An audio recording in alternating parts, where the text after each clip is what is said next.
有没有这样的经历？你一次次迟到，直到朋友不再邀请你，老师多次给你机会补交作业，但你仍然敷衍，最后他再也不肯通融。当一个人一次次给你机会，但你却不珍惜，最终他会说够了。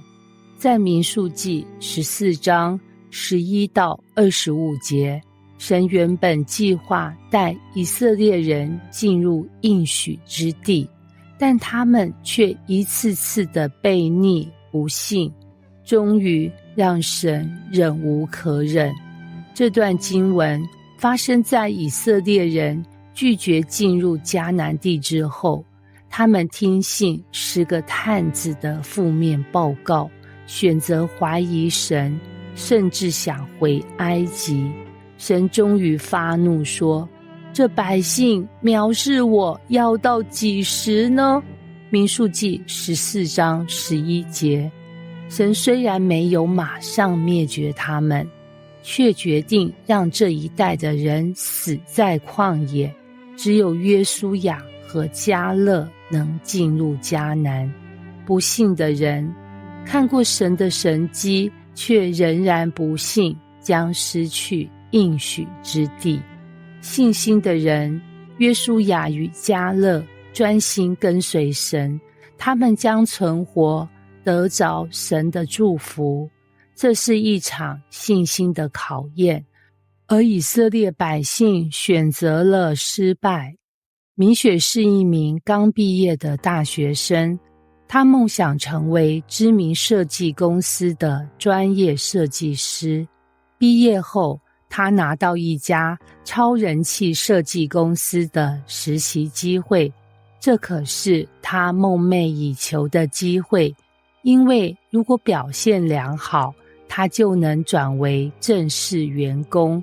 第一天，主管对他说，这份工作需要责任感和主动性，我们公司不喜欢敷衍的态度。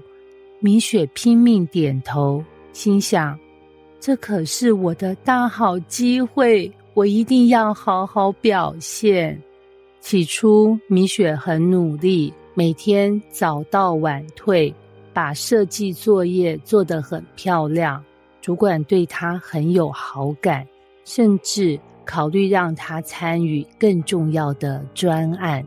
但渐渐的，米雪开始松懈了。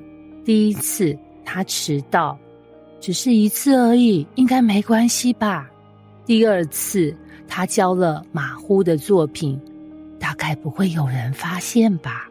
第三次她直接忘了交报告，哎呀，反正主管会提醒我嘛。主管开始对她失望，但仍然愿意给她机会。米雪，我们公司需要认真的人，你要不要调整一下态度？米雪心里有些不安，但她仍然没有真正改变。有一天，公司负责一个重要的客户提案，主管把设计报告交给米雪负责，并提醒她，这是你证明自己的机会。米雪答应得很爽快，却没有真正把事情放在心上。第二天，她刷着手机追剧聊天，完全忘了明天要交的报告。第二天，当主管问她，米雪，报告呢？米雪愣住了，我忘了。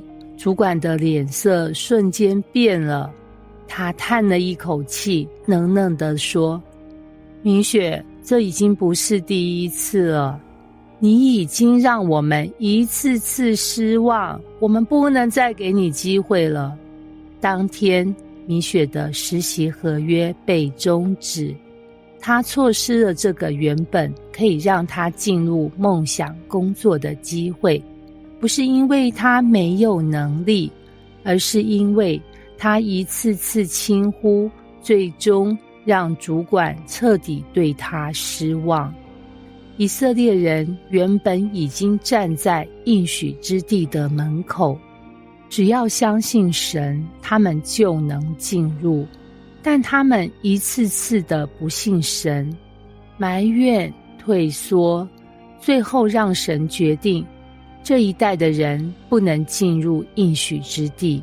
我们是否也像以色列人一样，一次次忽略神的提醒，直到错过了祝福？